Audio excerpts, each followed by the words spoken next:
invention of bronze weapons some 4,000 years ago revolutionized warfare. Traditional weapons such as swords became stronger and sharper, but more importantly, new weapons were developed.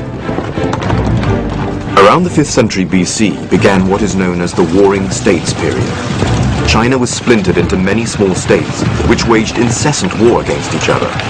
Having a well-equipped army was essential to a state's survival.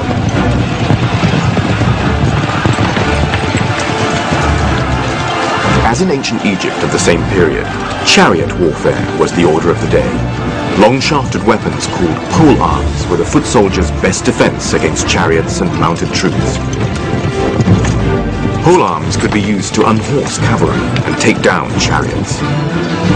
While Chinese spears were much like the European pikes used thousands of years later, the bronze-headed gur was a uniquely Chinese weapon. When Chinese history entered the Bronze Age, the standard weapon was the gur. During the Eastern Chao period, the Army standard issue weapon, much like today's rifle, was initially the gur, which then developed into the Chinese habit. The gur was a distinctive ancient Chinese polearm. It had a right-angled blade affixed atop a bamboo or wooden pole. The upper horizontal blade of this gur is about 20 centimeters in length, and the lower vertical one was about 15 centimeters.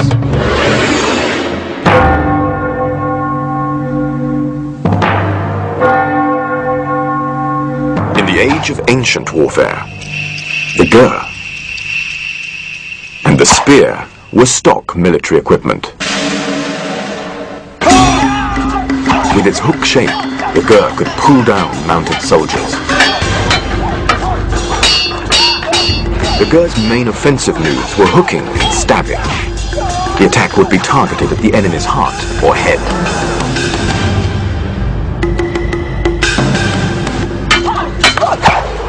The sickle-like blade was used to hook and slash the enemy's vital parts.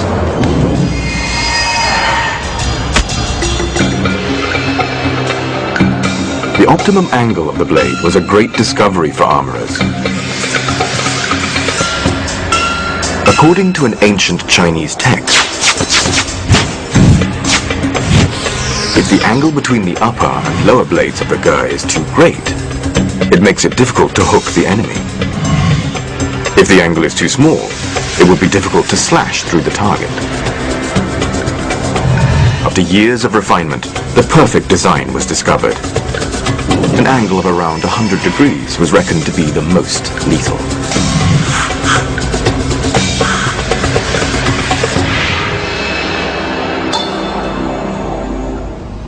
Having spent almost half a century on the study of Chinese archaeology, Professor Yang Hong thinks there's an even better example of ancient ingenuity.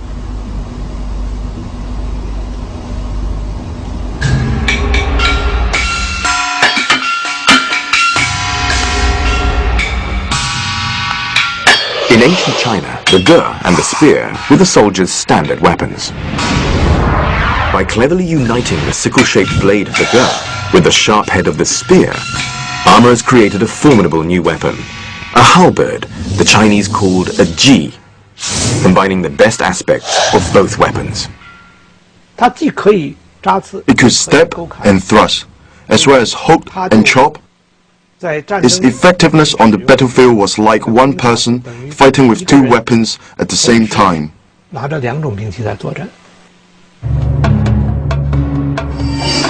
The ancient ji had one or more sickle-shaped blades for hooking and chopping, as well as a spearhead for thrusting.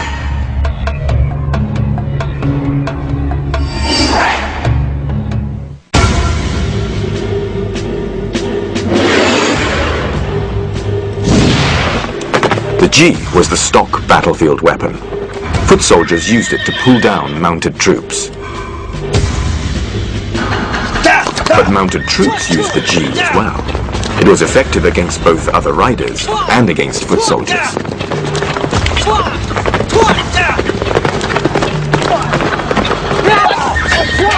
The multi-purpose ji quickly became the soldier's favorite weapon.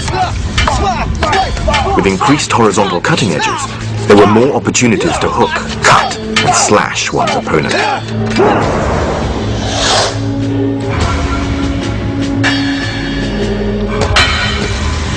As a fusion of the spear and the ge, it could utilize the spear's thrusting attack to stab straight at the enemy, while the sickle-shaped blade could hook the limbs of enemies.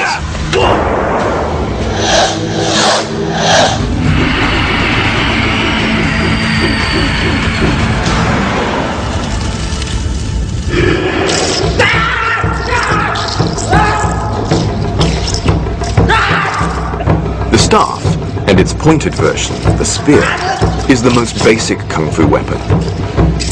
Its use requires flexibility in body movements, lightness and agility in footwork, and swiftness and steadiness in turns and somersaults. Because the staff is a two-handed weapon, it teaches balance and coordination. It is for these reasons that it is the starter weapon taught to aspiring kung fu fighters.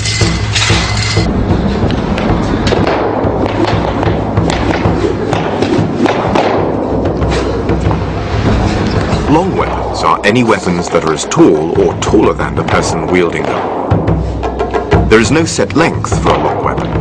In fact, there is a saying in the kung fu world that 1 inch longer is 1 inch stronger. Offensively, long weapons extend the range of attack. Defensively, long weapons make it difficult for opponents to approach close enough to do damage.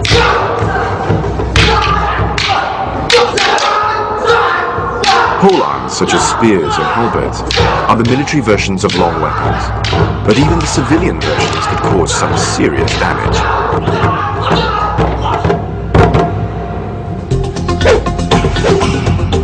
Ken Yeung from Hong Kong started learning Kung Fu as a child.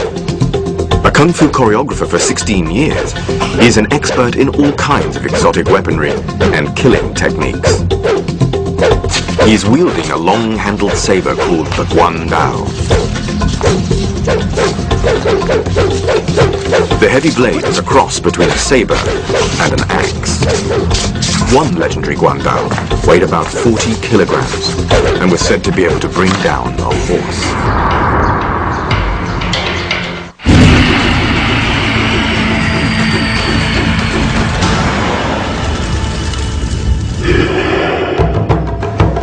Whips are called soft weapons in Chinese, but they are anything but soft.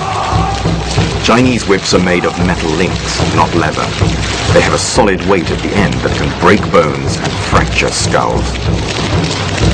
In battle, soft weapons like whips were often used as secondary weapons. They came in handy when the main weapon, like the sword or spear, was lost. Because they bend, soft weapons could be easily hidden. In the hands of an expert, they make for a dazzling show of skill and coordination.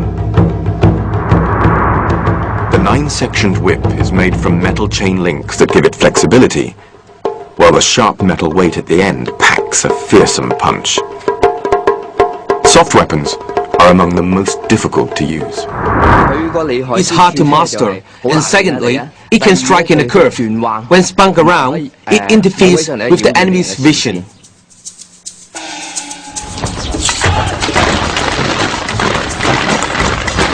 The whip was a favorite assassin's weapon off the battlefield.